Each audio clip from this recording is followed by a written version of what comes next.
Good evening. We are the Plastic Waste Task Force for the state of SWANA, and we are presenting the Plastic Reduction Program for you this evening.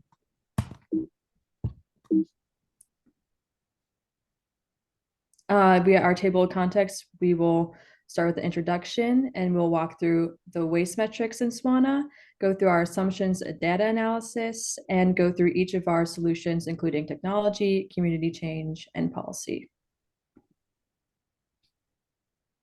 As the Plastic Waste Task Force of SWANA, we were given the task of developing a 10-year plan to reduce the amount of plastic waste across this state.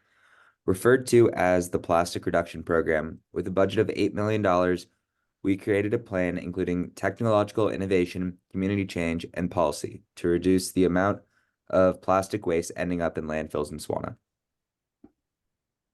To begin, in 2023, the government of SWANA conducted a waste characterization study, which concluded the following. 19.2% of SWANA's waste stream is comprised of plastic. The statewide recycling participation rate is about 47%, and the statewide recycling contamination rate is 28%. There are also 3 major metropolitan areas that have waste management systems. The city of Bumpa has a waste-to-energy facility that receives 20% of the state's waste, and Majora Beach and Daunton both have landfills that each receive 40% of the waste. And the projected annual increase in waste disposed statewide is 2.6%. Based off the waste characterization study provided by the government of SWANA, the task force made the following assumptions. We assume that this study is representative of future data. The waste characterization study represented 76.5% of waste generated in SWANA, and the remaining 23.5% consisted of recycling materials based off EPA data from 2018. And of the materials recycled, 4.47% were plastics. So therefore, 4.47% of SWANA's recycled materials are plastic, according to EPA data from 2018. We also made demographic assumptions. We were provided number of households and populations, but we also made assumptions regarding age and sex, and we determined that they are in line with the United States 2020 census data, and each city and rural town had the same age and sex proportions, and each household has 2.4 persons. Our facility assumptions, since 20% of the state waste is disposed of in the waste-to-energy facility in Bumpa, 10% is sent to the Daunton landfill because Bumpa produces 30% of the state waste. We also assume that the energy facility is a mass burn and is located in an environmental justice community because in the United States, 80% of mass burn facilities are located in environmental justice communities. And the facility has another 20 years of capacity, so we assumed it has been opened since around 2013, 2014, and that it follows EPA regulations for operation and air pollution controls. As for the landfills, we also assume that the EPA regulations for operation and controls were followed. So based off our assumptions, we analyzed the waste characterization data and made the following conclusions. We determined that 5.7% of the municipal solid waste stream consists of recyclable plastics that can be targeted for diversion. This was determined by going through each of the waste metrics and determining what are recyclable materials, as showed in this table below. We also calculated the amount of plastics recycled in SWANA based off the previous statistics for each of the metropolitan areas, and statewide. We also calculated the amount of recycled plastics contaminated based off the contamination rates for each area, rural and statewide. And we also calculated the amount of plastics thrown away based off the difference between the contaminated plastics and the total amount of plastics recycled for each area and statewide. Our task force decided to implement optical sorters to reduce SWANA's plastic waste problem. Optical sorters are 9 feet wide and can sort through about 5 tons of waste per hour. We chose to implement an optical sorter in the recycling plants of Bumpa, Daunton, and Majora Beach. We were quoted $850,000 per unit by Van Dyke Recycling Solution, resulting in a grand total of $2,550,000 for all 3 sorters. This cost includes the scanner, air jet valve, block, conveyor feeding, and the catcher hood. The optical sorter sorts 5 tons of plastic per hour, or 43,800 tons per year, reducing plastics released into landfills by around 40%. 531,080 tons will be diverted in Bumpa from 2024 to 2034. 553,084 tons will be diverted in Majora Beach from 2024 to 2034. And 511,991 tons will be diverted in Daunton from 2024 to 2034. This technology will run smoothly for about 15 years before an upgrade is needed. Moving on to our community change innovations, we decided to implement an improved recycling education program in Bumpa and Daunton. The Bumpa program is called A Better Bumpa, and that includes 2 educational mailings, which cover what can or cannot be recycled, and a motivational mailing to recycle properly to reduce plastic sent to the waste energy facility. And this is because in a stakeholder meeting, residents in Bumpa were concerned about the combustion of plastics in this facility and how it was affecting their health and the air quality.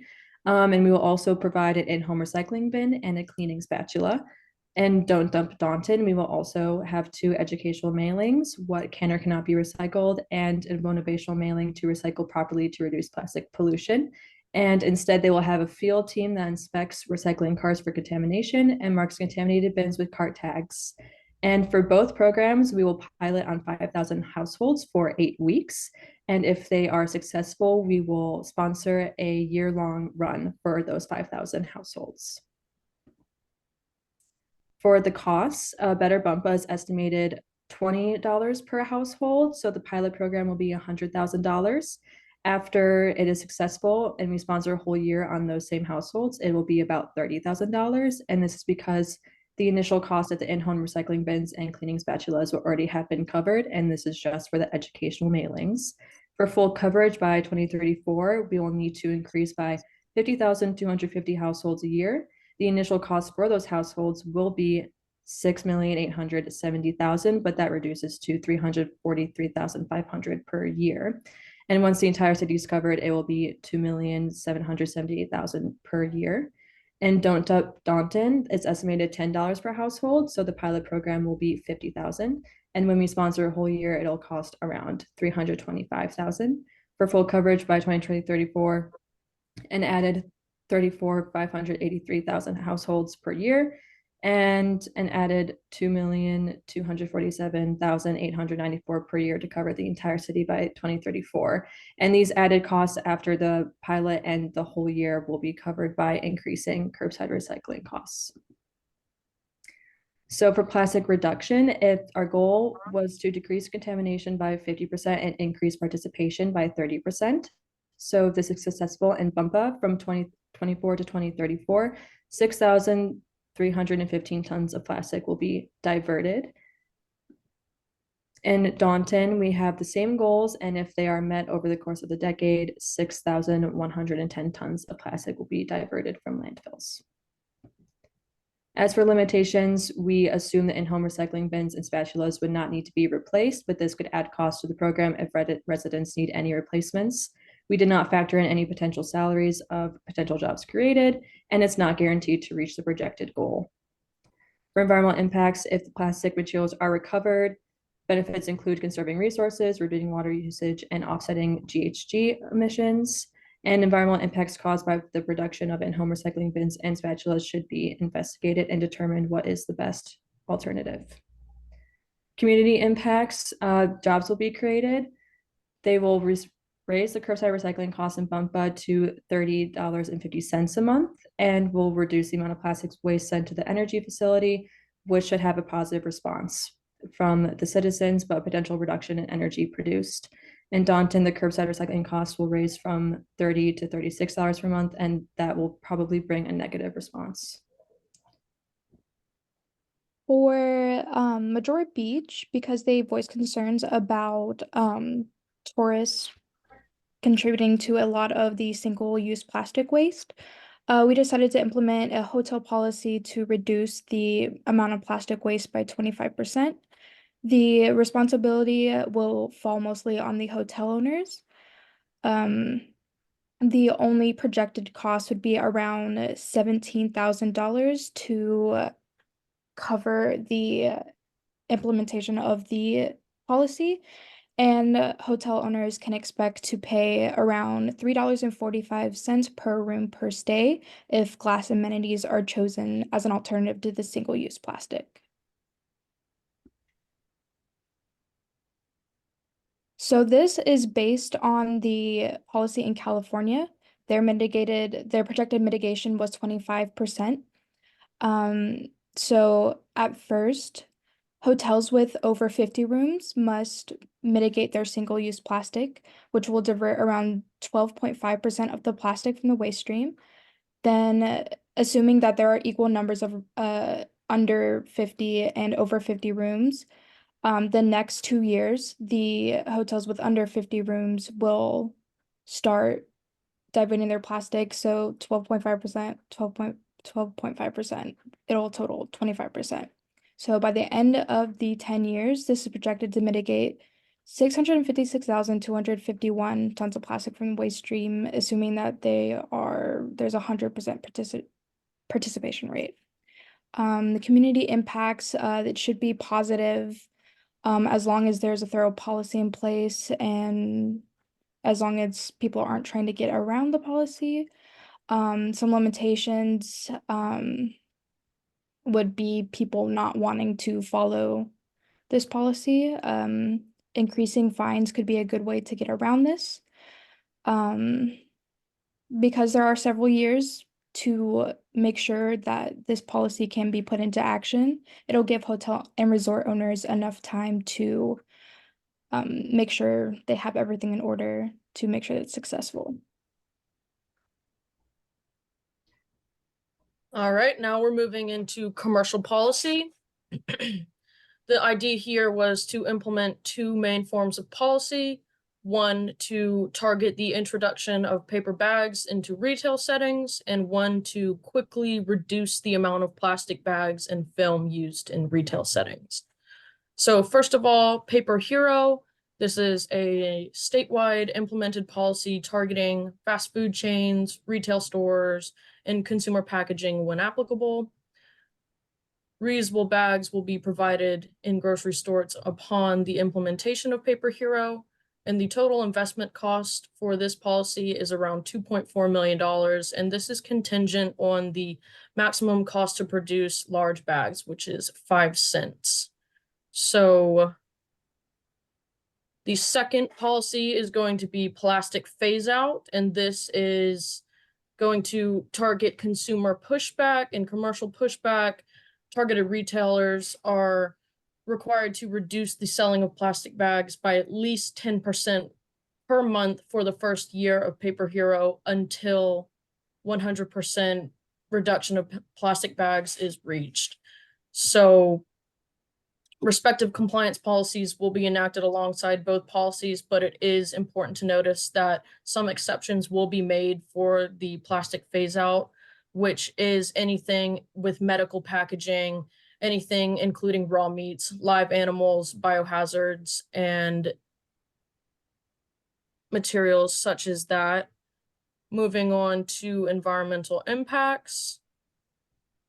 Plastic bags constitute approximately 7% of the waste stream statewide. We can see that in the data analysis, and this equates to approximately 26 billion plastic bags per year. So the Paper Hero and plastic phase-out policies aim to reduce 9.37% of plastic bags from the waste stream, and this equates to 2.4 billion bags per year, or that equates to 122,000 tons reduced from landfills statewide. This equates to waste volume reduction in the recycling chain, as well as overall reduction in statewide municipal solid waste, and not to mention the limitation of single-use plastics. Next is industrial policy, followed by two main policies as well. One being the recycled content mandate. This targets plastic manufacturers and packaging, most notably Sugar Fizz. This targets paper products from recycling plants, MRFs, and optical sorters. So the policy is going to require plastic packagers to have packaging made with 15% post-consumer materials, And this post-consumer content percentage is to be raised by 1% annually until 30% post-consumer content is achieved by targeted manufacturers. And the targeted sites will be required to produce annual post-consumer content reports, and these are enforced by compliance policies as well. Next is the extended producer responsibility, targeting large polluters, targeting large contributors to the waste stream, sugar fizz, again, waste to energy plants, MRFs, and existing recycling plants. This will require manufacturers to be responsible for the recycling and disposal of their own products. And these sites will be evaluated monthly on the discharge of their pollutants, whether it be airborne or solid waste, the quality of post-consumer content, and recycling participation rates for individual sites. And upon further inspection, we are requiring a 35 to 50% recycling goal for each site, depending on the severity of your annual recycling reports, and failure to comply will result in monthly fines up to $25,000. So the community and environmental impacts going along with this are, but are not limited to, substantial quality of life improvement, emissions reductions, environmental resilience, and optimized business functionality. SWANA citizens can earn the title of becoming an environmental champion by being outstanding participants in recycling programs or paper hero policy. This can give citizens the opportunity to gain tax credits, possibly offsetting the cost of their monthly curbside recycling. And this is assuming that these policies become more lubricated and work better over the 10-year plastic reduction program. So the transportation of paper and post-consumer products, this is constituted by the purchase of 3 Tesla semi-trucks plus 3 semi-truck trailers, as they are sold separately. And this is 1 truck for each metropolitan area, specifically intended for the transportation of paper and post-consumer products to satiate mostly paper hero and the recycled content mandates. This will ultimately lead us to shift towards the buying of purely recycled contents instead of market-based products left in the waste stream, because these are so expensive, and recycled contents are substantially less expensive. So revenue from Paper Hero can be used to assist in the cost of purchasing this paper and post-consumer products, on the basis that Paper Hero will generate at least $250,000 per year. A few limitations with the following policies: with the assumption of SWANA having no established or enforced waste management infrastructure in place, it was very difficult to build a functioning government and to imagine how these policies will turn over for the duration of the plastic reduction program. Funding was an especially large limitation, especially comparing real-world fiscal budget considerations. The enforcement of policies between corporations and between consumers remains a large conflict because of its interdisciplinary links and complexities within legislation. And finally, accurately projecting the cost of policy implementation is challenging due to real-world market fluctuations and making a lot of comparisons in SWANA to be left assumed. The budget that we had for this was $8 million. We ended up only spending $7,022,177. These were broken up into 41% policy, which we ended up spending $3,267,177 on the policy side of this. 32% of our budget went towards technology. The optical sorters came out to be $2,550,000. Community was 6%, only adding up to $505,000, and transportation with the Tesla semi-trucks and trailers came out to 9% and $700,000. In conclusion, with the plastic reduction program, about 2,386,831 tons of plastic would be diverted from the SWANA landfills from 2024 to 2034. The Plastic Waste Task Force hopes the governor of SWANA considers adopting the plastic reduction program in an effort to reduce plastic waste statewide. The University of South Carolina Plastic Waste Task Force would like to thank our assigned advisor, Doug Whitehead, for his advice on this project, and the Solid Waste Association of North America for hosting this competition. Thank you.